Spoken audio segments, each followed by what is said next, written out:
I was afraid that he would have that Superman complex today. But you know what? I really don't think he did. No. I don't think he had He the just played Superman. like shit. He just played like total garbage. You're not wrong.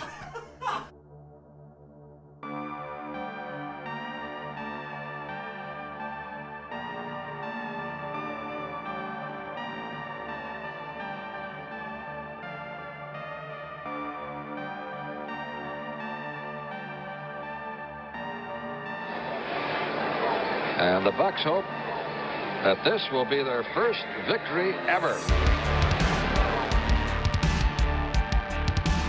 We have a great area, a growing area, in Tampa, St. Petersburg, Clearwater, Sarasota, Bradenton, Lakeland, and Winnehaven, and even Wachula. Over 2 million fans, and it's the fastest growing area in the United States. Good afternoon, ladies and gentlemen, live from Tampa Stadium. For the first time ever in a regular season, the Tampa Bay Buccaneers enter the stadium with numbers in both the win and loss columns.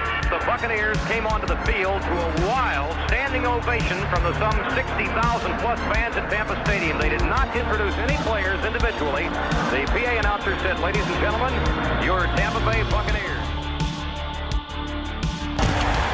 Welcome to San Diego, California. Super Bowl 37. It is Tampa Bay versus the Oakland Raiders.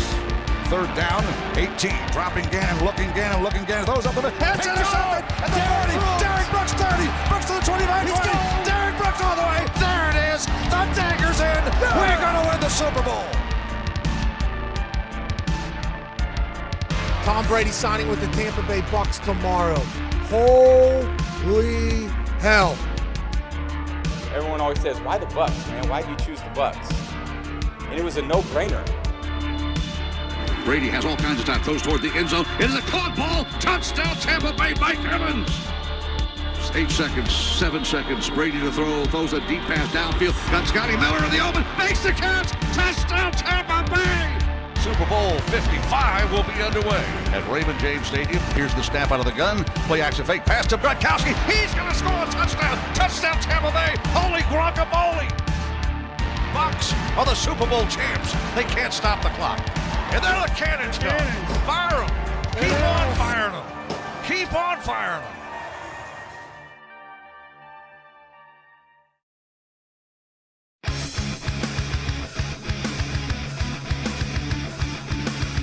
Tampa Bay Buccaneers from the 48-yard line. Second down, 13. Brady lobs one downfield. Caught ball by Gronkowski inside the 20 to the 15-10. Gronkowski to the 5 to the 4-yard line.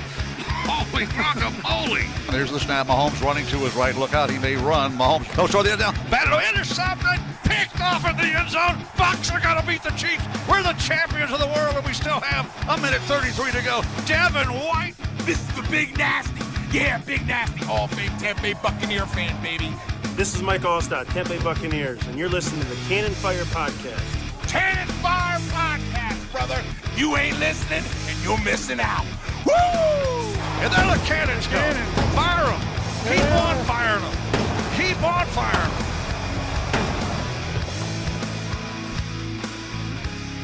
On what should have been a night of celebration for the Tampa Bay Buccaneers. Primetime football Sunday night in front of their home crowd.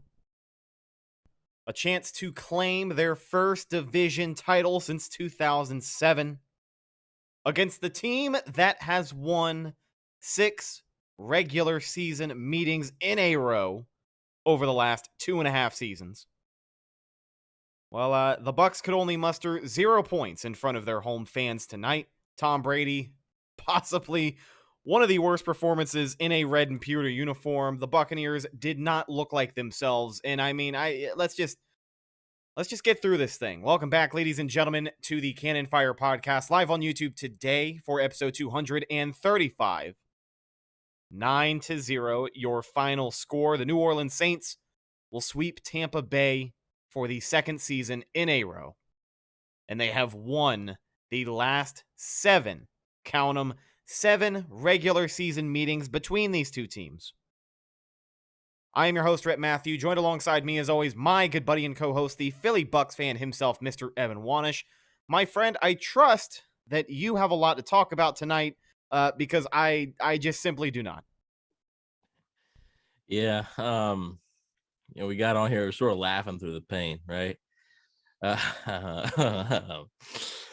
was something. That was that was might have been, man, I can't remember the last time I saw an offensive performance that bad. Like, it's been a while. Even the Bucs' worst offensive performances, like last year, 2019, stuff like that. Like, man, oh man, like, even if they had 5 turnovers, they still put up some points, some yards. It was just nothing worked. I mean, I'm sitting there, and normally I watch the game and I'm like, okay, maybe try to do this. And I'm sitting there at this point, I was like, I don't know what to do. I'm lost. So there's nothing was working. Just something. I'll tell you what. You can hold me to this right now. Willie's finally here. He was getting called out earlier. He's here now. We need somebody to come in here and keep order in the chat. If anybody can do that, It is the moderator, Willie Beeman, holding it down, who, by the way, sent us a very nice video message on social media this week. So thank you so much for supporting the show. Yeah, we are. I mean, even through the pain, we are very glad to have some of the best moderators in the YouTube game for us here tonight. So you can, on December 19th, 2021, you can write this down or whatever. I will not, and I repeat, not ever again pick the Bucs to beat the Saints in the regular season until they do it. Like, I'm not doing it. I'm not gonna do it. They haven't earned that. Like, they really haven't. Yes, the Bucs will win the division. They'll probably win next week, whatever. But like, they haven't earned that. So next year, guess what? They're being swept again because I'm not doing it. Like, I'm seriously not. Well, I'll be 100% honest with you. You kind of said, yeah, the Bucs are still going to win the division. I mean, they're up multiple games, but you can win the division. That's all fine and dandy, but it definitely felt like it had to be tonight. I mean, just the overall letdown, right? Like, you can win the division, which is something you weren't able to do last year. You can still hang your hat on that, but it almost doesn't feel worth it unless you beat the Saints at least one time. And let's look at the Saints in Raymond James Stadium. In Raymond James Stadium, where the Bucs were 6-0 up until this point in the season. And what are the Saints bringing to the table? Not their head coach, not their starting wide receiver. They just got Alvin Kamara back. I know he wasn't exactly playing like he had been injured against the Jets last week, but they have no offensive tackles. They are missing 2 starting offensive tackles. Both of those guys are Pro Bowlers. They are missing an offensive guard. They are playing with Taysom Hill. Taysom Hill led Saints beat Tampa Bay. And I'll be honest with you, they're going to win the division, but it just feels like they don't really deserve to win a whole lot this year. I know that sounds very rash, and this is probably what comes with the territory of recording a podcast right after a game like this, but I mean, God damn it, dude. They played terrible out there. I don't know who was on that field for 60 minutes against New Orleans, but it was not Tom Brady and the Tampa Bay Buccaneers. And I guess, for the superstitious people like myself, the silver lining that comes out of this is, yet again, the 2 seasons the Bucs have won the Super Bowl, they have been swept by New Orleans. I know that, some people are looking at that and they're taking that away as a positive, but you just can't, man. Like, tonight should have been about Tampa Bay handling their business, and they failed to do so against a team that just absolutely owns them these last 4 years. It is embarrassing at this point. There's a reason that we put that clip at the front of the show. Yeah, right? if you guys got here early on the YouTube live stream, you heard a little Easter egg from our late great friend Mark Cook. Just, I mean, said everything we needed to. I'm about to make show history and say it again. Brady played like shit. Okay. Like, he did.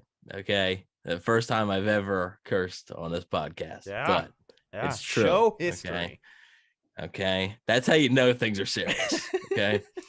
And if it's coming from me, saying that about Tom Brady, that's how you know it's bad. In the first half, I didn't think he played that bad. Okay, I didn't think he played that bad.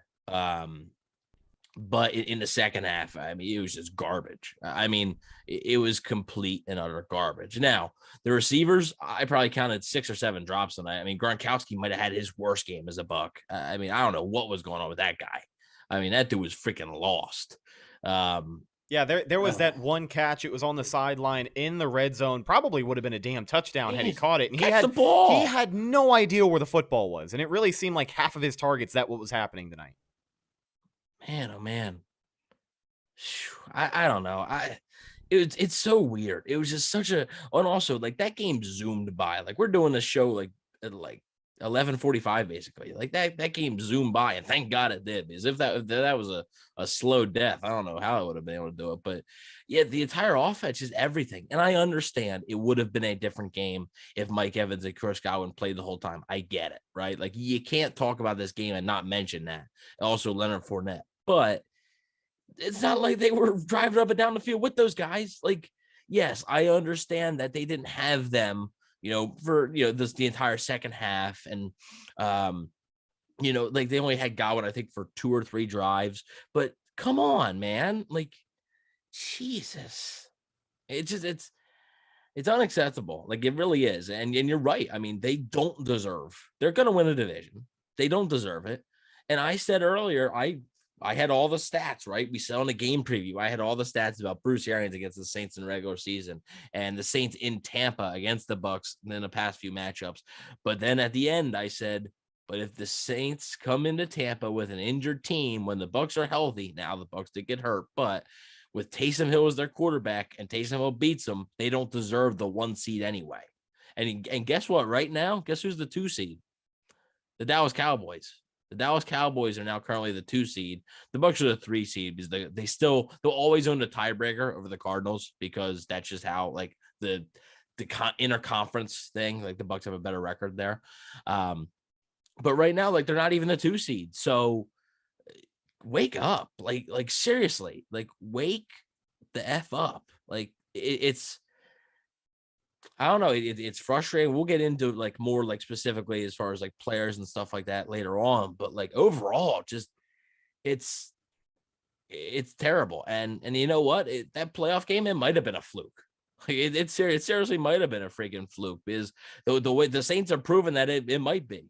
I mean, they are very well proving it. And yeah, that was pitiful. I feel bad for every single fan that purchased a ticket to go to that game when the Bucs are advertising a big red out. Whoa. Well, you get shut out instead of the red out, right? So, I'm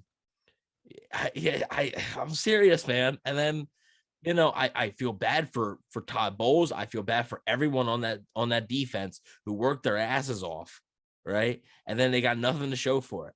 They have nothing to show for it because your freaking offense can't put up anything.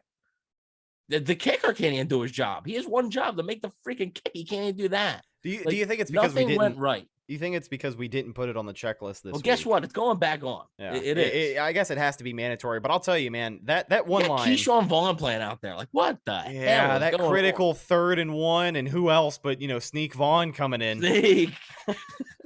We were talking before the show when he dropped that first pass. I was telling you how I just had a smirk on my face. I was just sitting there like, yeah, that's the Sneak I know and love. I think a lot of people had a different. I think a lot of people had different thoughts about the Buccaneers red out and what they were attempting to do. Right, I think a lot of us appreciated the spirit, but lame now. That is an all-time line on this podcast. You wanted a red out, you get a shutout. It's ridiculous, dude. It is ridiculous. Well, it really is. Let's talk about some Buccaneer updates before we get to some more finger pointing from tonight's game. So, good news for Tampa Bay. A lot of the injuries tonight, well, at least in certain position groups, we can be happy about some reinforcements coming back in the form of Antonio Brown and Mike Edwards, which is very good to see. A last-minute decision. Safety Antoine Winfield Jr. missed tonight's game with a foot injury. So with Mike Edwards coming back, I feel like Winfield should be good to go from here on out. But, at this point in the season, nobody's playing 100%. So the more reinforcements you can get, the better. And then, of course, on the offensive side of the ball, Antonio Brown will be good to return to the team as well this week. Both of those guys served their 3-game suspension. So, with Mike Evans, went down with a hamstring injury. He was downgraded to out. Chris Godwin also went out. It was with a knee injury. He took that low hit, flipped him up over on his head. I'm surprised it wasn't, a neck injury the way he landed on that one. But we should get some updates on him throughout the course of the week. And then, of course, Leonard Fournette, he went down after kind of reminded me of John Elway at the goal line. You know that one play with the helicopter tackle? That's exactly what happened to Lenny. He did not return after that game or after that play. So before we get back to just how disappointing this game was, I don't think we can mention enough that between Mike Evans, Chris Godwin, and Leonard Fournette, the Buccaneers were missing the top 3 guys in targets on their offense throughout the entire course of the season. So yeah, Brady didn't have his weapons out there, but I don't care. I don't either. I will tell you. I don't care. I don't care. Well, when your defense only allows 9 points, I don't care. Well, that's I guess the other silver lining I wanted to talk about is if we're going to do any finger pointing on the show tonight, I don't think very many have to go towards Todd Bowles and what he was able to do with this defense tonight. They definitely did neutralize the Saints on offense, and I know they weren't, it wasn't like they were going to come into this game and explode, but 9 points total. If you would have told me that the Bucs defense held the Saints to 9 points, I'm assuming they put up at least a touchdown or two and probably won the game, right? At the very worst, it's 10-0, which it could have been had Ryan Suckup made that kick earlier in the game. But it's like, yeah, they really couldn't muster anything. So I'm going to toss this back to you. We will continue to try and break down what went wrong. I think a question a lot of people might be having as well is, what does this say about the coaching for Tampa Bay? Bruce Arians has yet to win a regular season contest against New Orleans during his time in Tampa Bay as head coach. I mean, what the hell, man? Like where? I know we already talked about it, but where do we start again? Where do we pick up where we left off when we try to break down the implosion that was Tampa Bay's offense tonight? I don't know. I really don't know. Pamela's in the chat saying the defense played great, but then says Bowles was horrible. Okay, well, you're contradicting yourself. No, that's how it goes. I mean, yeah. Well, I understand that, but she said the defense played great, but then Bowles was horrible. No, I don't know what you're talking about. That statement makes 100% total sense. Okay. Well, yeah. you know how those takes go. I mean, maybe she meant did she mean Leftwich? I'm not sure. But anyways, I don't know. I really don't know. I wish I did. The one thing that really stands out is the offensive line just continues to get dominated by the Saints, and it happened a lot last year. The 38-3 loss, right? That one was without Ali Marpet, and Joe Haig played probably one of the worst games I've ever seen from an offensive lineman. But this one, the Bucs had a completely healthy offensive line, right? Completely healthy, and I point out the offensive line played well in New Orleans. Like in week 8, they played well, right? Not this one. Alex Kappa might have had one of the worst games of his career. I know there's at least 4 sacks tonight that could probably be credited to that right guard spot. Tristan Wirfs, bad. Donovan Smith, bad. Everybody's bad. There's everybody on the entire offensive side. All 11 of them were just awful. They're just awful. And I don't know. I seriously don't know. This team had success. They had success when in New Orleans when the offensive line was able to protect them. Now that the offensive line can't protect, they just seemingly fall apart, right? And yes, it had something had to do with the injuries, but at the same time, man, like, come on. Like, something's got to give. I think a comment I do have about the offensive play calling and looking at how the Bucs started this game, something that they have done well over the past month or so is really allow this offense to be led by Leonard Fournette. I guess his day is going to dictate how everything else goes. And it seems like early on in this game, they really got away from giving Lenny some extra looks. I know that there was, a hot streak of Lenny being the only guy getting targets on third down. But like aside from that, it seemed like they were trying to force the ball downfield sometimes. I mean, we saw some longer pass plays, which I know the Saints have a pretty stout run defense, so I wasn't expecting Lenny to get like 20 carries tonight, but it just seemed like they didn't know what they wanted to commit to. I mean, there were multiple 3rd and short, 3rd and 1, 3rd and 2, and maybe Brady's playing to look for the pass interference because there were quite a few no calls tonight as well, which we'll talk about. But like, after a while, I think Tom Brady and the offense should have realized that you're not going to get those calls. You're not going to get the pass interference downfield. So when it's 3rd and 1, stop throwing to a sideline route 25 yards down the field expecting a play or expecting a flag to be thrown. Like it wasn't happening tonight. And there were so many situations where the Bucs could have handed it to a capable back up the gut. Ronald Jones had a couple of big splash plays. I think he had, a pair of the most exciting offensive plays tonight for Tampa Bay. He had that 130-plus yard run that he followed up a 15-yard run with. Like, he was hot. And then on that same drive, we put Keyshawn Vaughn on 3rd and 1. Like, what the hell are we thinking? We finally decide to just run it up the gut on 3rd and 1, and we give it to old reliable 21, Evan's favorite player on the roster. Like, I just don't. Yeah, I just don't understand. But it really seemed like the offensive identity was just off from the start of the game. It was weird, man. You know what? It's getting really frustrating to me. I'm going to criticize Byron Leftwich. Yeah, sure, the game plan was awful, right? Game plan, you put up 0 points, your game plan sucked. At the same time, it's getting really frustrating to me when it's clear that Tom Brady is checking the plays at the line, throwing it deep to Gronkowski, and people are still blaming Byron Leftwich for calling the play. It's Tom Brady's decision. Like, it was. Then on that deep ball to Gronkowski where he was kind of held by Malcolm Jenkins, right? They didn't call it, but he was kind of held. Tom Brady motioned to Gronkowski and switched the play.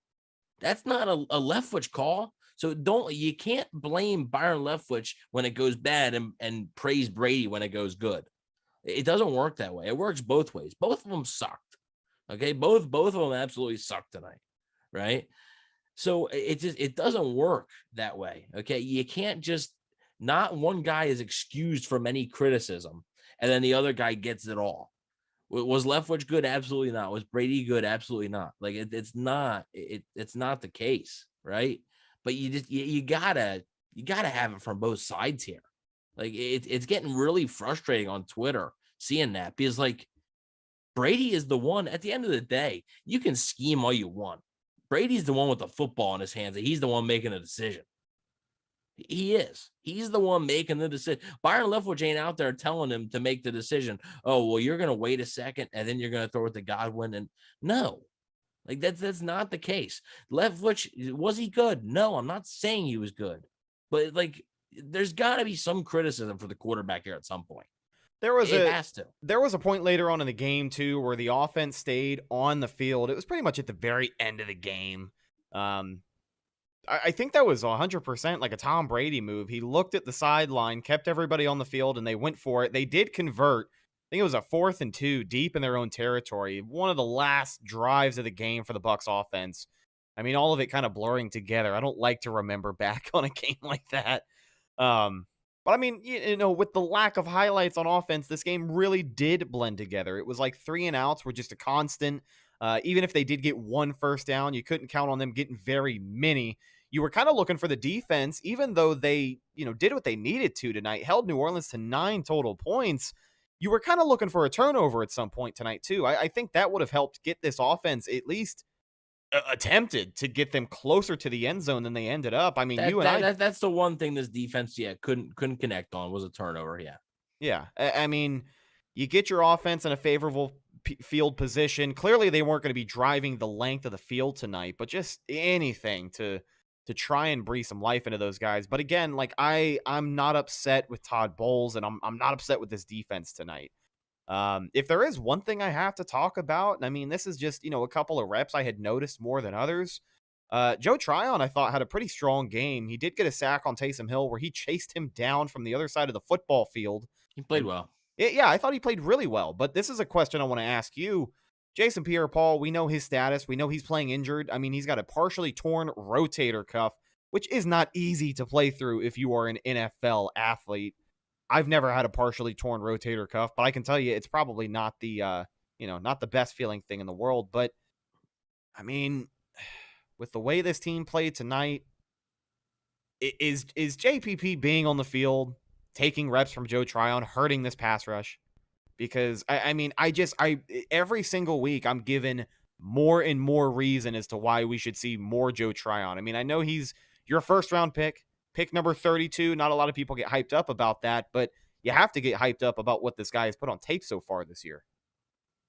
Yeah, it is. It's time. It's Jason Pierre-Paul. He's a warrior, right? He's a great player. But it's clear that right now on pass rushing downs, Joe Tryon is just the better option. Is he kind of a bull in a china shop? Yeah, like he is. He kind of doesn't know where he's going, which whatever. That's a great way to describe it. But he gives you a better chance to get home on third downs and stuff. And Jason Pierre-Paul just, kudos to him for toughing it out. I mean, I wouldn't be able to do that probably. I mean, I think people are really forgetting, like they're acting like Jason Pierre-Paul is 100% healthy, which isn't the case. He is not just everybody's banged up this time of year, but his injury is significant, right? His injury is significant, and just it's time. It's time for maybe not Joe Tryon to be the main guy, right? But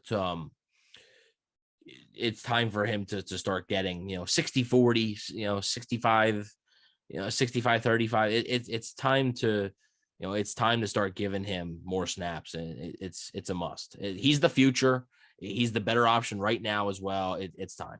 Well, really quickly, we're going to try and get you guys some live feed audio from the post-game press conference room. Right now, we have a question in the live chat directed at our very own Coach Evan Wanish. This comes from David Cardona, the moderator for Cannon Fire Podcast. Coach Wanish, what would you say to the locker room after this 9-0 loss? Well, didn't do anything right. Played a good football team out there, and just couldn't do a damn thing right. Just couldn't get it done. Offense sucked. Special teams sucked. Defense played their butts off, but not enough. Had a few sacks. We let them get away on one. Dropped an interception on one. Not enough. And got to be better. Got to be better next week. Coach, do you... Oh, man, I couldn't even get through that one without laughing. Coach, do you think it's time to reevaluate the quarterback position?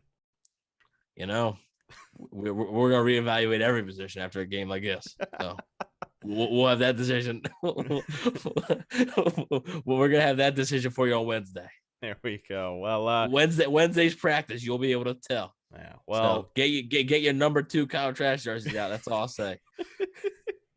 As we check back into this one, I think some more faithful fans of the podcast, people who have listened to us a time or two, understand our sense of humor here. Obviously, we're joking, folks. Will the Bucs be fine? Yes, they will be fine. But there is nothing more frustrating than the yearly tradition of coming on this podcast and saying, hey, we lost to the Saints yet again in the regular season. Did the Bucs beat them when it matters? Yes, it does. But nothing that you did in 2020 matters anymore. Yeah, so, we really can't talk crap to Saints fans again because yet again in the regular season, they have owned Tampa Bay. And there are no excuses. When you get beat by the Taysom Hill-led Saints, who are missing their 2 starting offensive tackles, they are missing another key offensive lineman, they are missing their head coach, they have a new play caller, and they have Dennis Allen as the interim head coach. The man has an 8-28 record as a head coach. In some way, somehow, he gets the best of Tom Brady in a Bucs uniform yet again. Yeah. They just, I talked about it on the game preview show. The Saints think they're better. Like the Saints truly believe. Every single person in that locker room and that coaching staff truly believes that no matter what the records are, whether the Bucs are the more talented, the Bucs are the more talented team, but the Bucs are also one of the most talented teams in the NFL. If you're just talking on pure talent, right? They believe they are better. They believe they are a better football team, and they believe that playoff game was a fluke.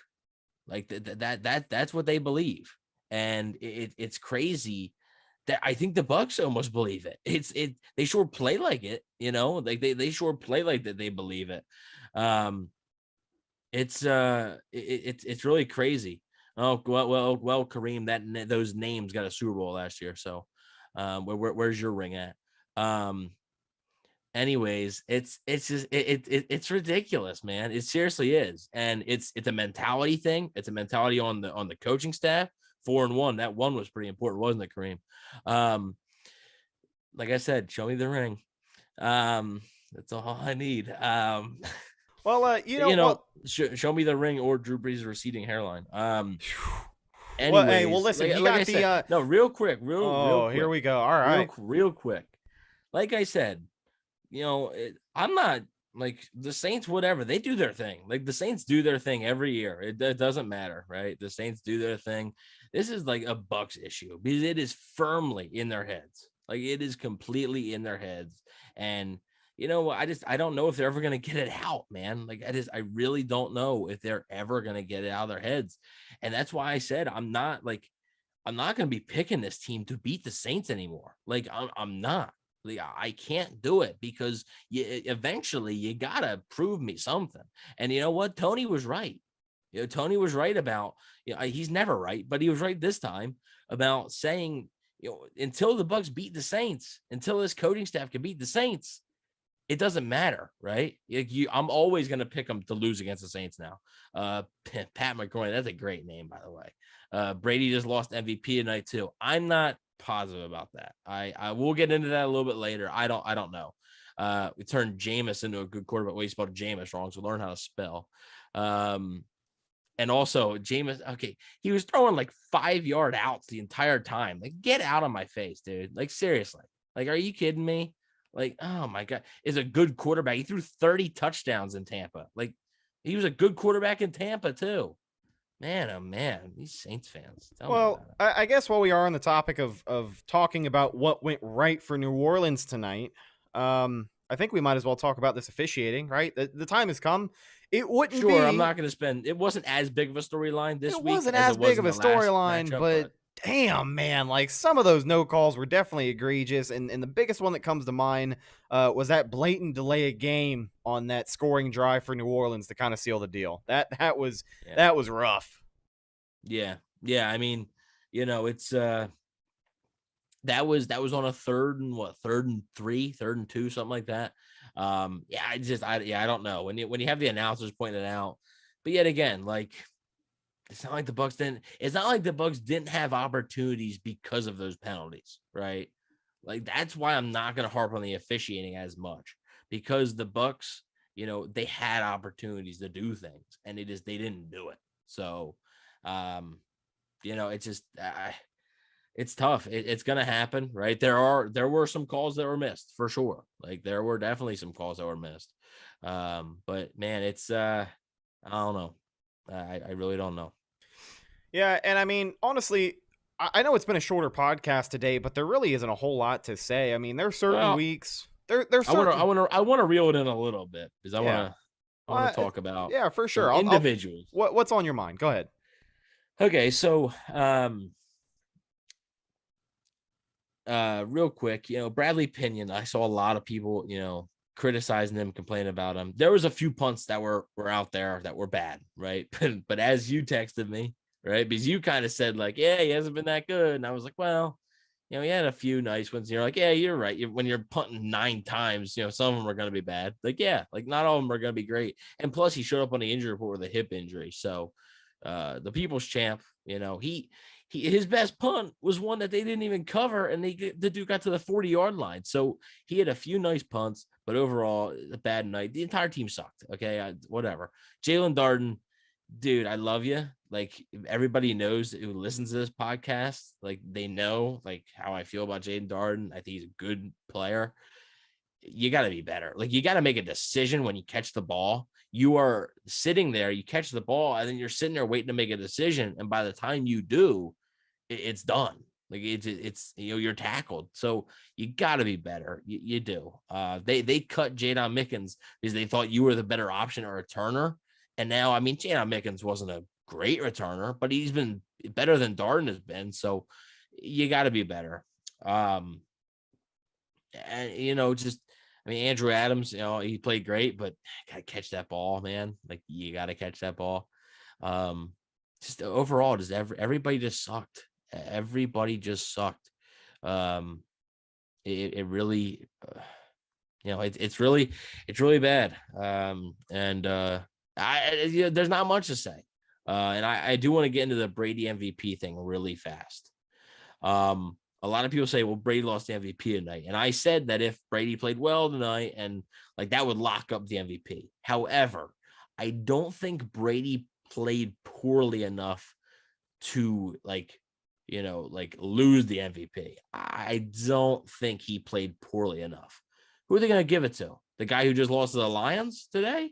Or are they going to give it to Aaron Rodgers, who, I mean, look, this, the vaccination stuff and the whole misleading, the people who vote on MVP, like they're going to be like, they're not too happy with Aaron Rodgers. So I don't think they're going to be too eager to vote him as the MVP. I don't think that's something you should throw out there with, with the casuals around. Yeah, whatever. Yeah, Kareem can go back to his basement or wherever he belongs. Oh my God. I mean, seriously. I mean, Saints fans got nothing better to do. Like, Jesus Christmas. No, I mean, we've said this before. We said it last time when they played on Halloween. This is the Super Bowl for them because this is congratulations, guys. They will not. They will big clap for yeah. you. Big clap. Let's for give you. it up. Yeah, Let's give it up for the city of New Orleans. That stinking ass city. They will not play in a game that means this much for the rest of the year. It's tough. It's tough. It's just I don't know. It's like, who are they going to give it to? They're going to give it to a running back. You're not going to give the MVP to a running back. Like, stop. Like, you're not. So it's just I don't remember who it was, but I was watching ESPN the other day, and they were talking about their MVP favorites. And oh, dude, I wish maybe you'll know who it is, but somebody picked Micah Parsons, the linebacker for Dallas. That makes me believe that, like these shows are scripted. Right? Like what the hell? Because come on, man, you can't seriously sit there. Like, when's the last time a defensive player won MVP? Like, I mean, let's face it, yeah, a rookie, and no. Khaled, we did talk about some of the calls. We did talk about some of the calls. We didn't spend too much time because yet again, like a lot of the calls weren't like they didn't hurt the Bucs as much. Like it really didn't. In week 8, yeah, it hurt them. It killed them. But in this game, it's just, dude, like he's played like garbage. Like it's simple. I mean, sometimes you just get your butts kicked, and that's exactly what happened here. The score won't show it. The score will be like, oh, it was a hard fought, hard fought defensive game, right? And I mean, yeah, the Bucs defense played well, but they had a few opportunities to get a few things done and couldn't do it. And then the Bucs offense just completely falling flat. I mean, it's they couldn't even put a single point on the board. I mean, it's honestly it's shocking. It's unacceptable. And I mean, everybody in that locker room should be embarrassed. It's it's bad. It is bad. And it's like you said, with a game like this one, right, where you have a chance in front of the home fans to win the division, something you haven't done since 2007, and it's against the Saints. Got to do it, man. And that you got to find a way. And just to boot, that place was packed tonight. It was majority Bucs fans. You could look on your television. It was like 80-20, just red shirts and red jerseys in the stands. Like it's exactly the atmosphere you want. And another thing that I guess I have to give props to the people who have decided to show up at the games, but that place has been pretty damn loud on TV these last few weeks too. So like again, it's just all the elements were there. They were there, and they couldn't do anything with it. As we kind of wrap up, what this game was from start to end. We won't wrap up the show. I know you got a few other things on your mind, but as we try to just summarize what this game was, it was the Bucs defense doing everything they could to keep the offense in this game, and the offense repaid them with 0 points. So yeah, I mean that's what it was. In a lot of ways, it feels like the Bucs were beaten just about every category, but the defense did what they needed to. I think on offense, the game plan was just awful. Execution was awful. Tom Brady was off. His guys weren't getting open. His guys who were getting open were not catching the ball. Dropping the ball. I mean, it was just nothing was there for the Bucs tonight. And that's, it shows up on the scoreboard. Literally nothing was there for Tampa Bay this evening. Just, it's just that type of game, man. That type of game, and a lot of people are wondering about AB. With he's confirmed that he will be back. Mike Edwards will be back. So now we can talk about them. They will be both back on the team, which we all knew that it was going to happen. Like, we all knew they weren't actually going anywhere because they would have cut them immediately if they were actually going to cut them. So a lot of people are saying, do you think AB is the key? Well, they haven't played with AB since week 6. So they've had success on offense without Antonio Brown. So I don't know if he's the key. Like, yes, they are undefeated when he plays, but like, they've also they've won a lot of games. And to be fair, their toughest games are the ones that they've played without him. Like the Rams, probably are, a tough road game. The Saints, another tough road game. This Saints team, I guess, another one, right? The Washington one, sure, that's not as tough, like, obviously, but I do think he's valuable. It's just, I don't think they absolutely need him to win. He's very valuable, but I don't think he isn't the key to everything they do. Now, I mean, I think Chris Godwin might be a huge loss for this team. So apparently he got an MRI, and it's not a serious injury. But he will miss some time. It's likely to be a sprained MCL, I believe. He will miss some time. Luckily, the only good news really is that it sounds like it's not going to really impact his playoffs at all. So it sounds like he should be back for the playoffs, but I doubt he plays next week or the week after that. So AB's back. We'll see him about Mike Evans. We don't have any update on Mike Evans right now, or Leonard Fournette, or Levante David, or anybody who got injured. But really, besides Chris Godwin, that's the only one we know. So, yeah, I mean, like I said, AB is super valuable, but I don't think he's the end-all, be-all. Like, this team isn't just going to magically be unstoppable on offense once AB gets back. Like, I don't think that. They struggled in New England, without Gronkowski, of course, but they struggled in New England with Godwin, with Evans, with Antonio Brown. Like, they struggled in New England, right? There was times they struggled against Philly. I mean, we'll have to wait and see. Evans, I think, does have a chance to play next week. We haven't had an update, of course, but we'll see. It all depends on practice. Godwin obviously won't, most likely, but you shouldn't need those guys to beat to beat the Panthers. You shouldn't. So, I don't know why the Mike Evans slander. It's so stupid, right? It's very stupid. But I mean, I guess the good news, as our buddy Pat McGroin points out, is that the Bucs have never won a Super Bowl in a season where they beat New Orleans in the regular season. So that's good, right? That's a good thing. Yeah, I guess. Yeah, I mean, it's just you hate that you have to resort to stats like that because again, the Bucs losing tonight, 10-4 record. It bumps you out of the chase for the 1 seed. They were tied with the record that Green Bay has.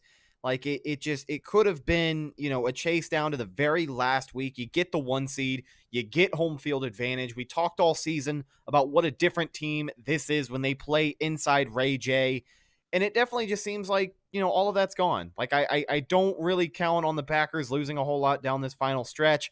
The Bucs will probably win out. I think they'll be fine. I think they should win out. They should sweep Carolina. Cam Newton has been playing like just ass. I mean, that guy sucks. So I'm glad he's back. Can't be any worse than number 12. Yeah, right. I mean, he can't be worse than the washed guy they got under center down there in Tampa. But I mean, you want to talk about a washed quarterback? There were a few pass attempts from Cam Newton today that literally made me laugh out loud. So we'll cross that bridge when we come to it. 2 big division games left on the season for Tampa Bay with a chance to win the NFC South, of course. But yeah, it's just hard to get the taste out of tonight's loss out of your mouth. It's, damn it, man. The Saints strike again. So here's Greg Allman. Said Bucs path to number 2 seed isn't that complicated. One way, Bucs bounce back and win the last 3 games. The Cardinals and Rams each lose 1 game, and the Packers win out. The Bucs have the number 2 seed ahead of the Cowboys if that happens, even if Dallas wins out. So if Dallas wins all the games, right now Dallas has the 2 seed.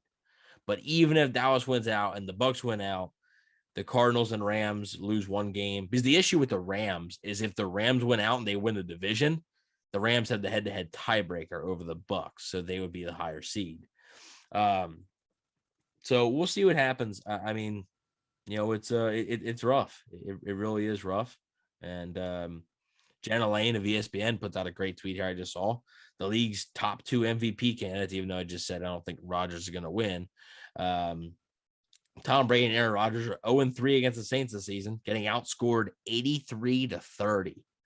Now, mind you, Tom Brady put up 27 of them points in Week 8 versus New Orleans. They're 21-3 against everyone else. In 2 of those games, the Saints did not allow a touchdown. They didn't allow Rodgers in the end zone. They didn't allow Brady in the end zone. So why does this all of a sudden ruin Brady's chances for MVP when Rodgers played the same exact defense, yet still didn't score a touchdown? Well, why does this kill Brady's chances of MVP, but not Rodgers? I don't understand. Yeah, I don't know what it is, man. I think it's going to be a rough week for the people. Oh, it's gonna be it's good. I would stay off Twitter if you can. I would stay off Twitter or Instagram or anything. It's a bloodbath. That's the advice I was going to give to anybody tuned in right now. If you enjoy everyday NFL content, stay away from ESPN. Stay away from a lot of your big mainstream sports outlets. Dare I say, stay away from your local sports radio station this week, because a lot of people are going to be down on Tampa Bay. They are fine. They will be fine. They will finish the season fine. They will win the NFC South, and then the real fun begins, right? We'll get to talk about the playoffs here soon, but with the 1 seed just starting to get out of reach, I mean, you got to start being realistic. That's done. Yeah. You gotta start talking about the 2 seed.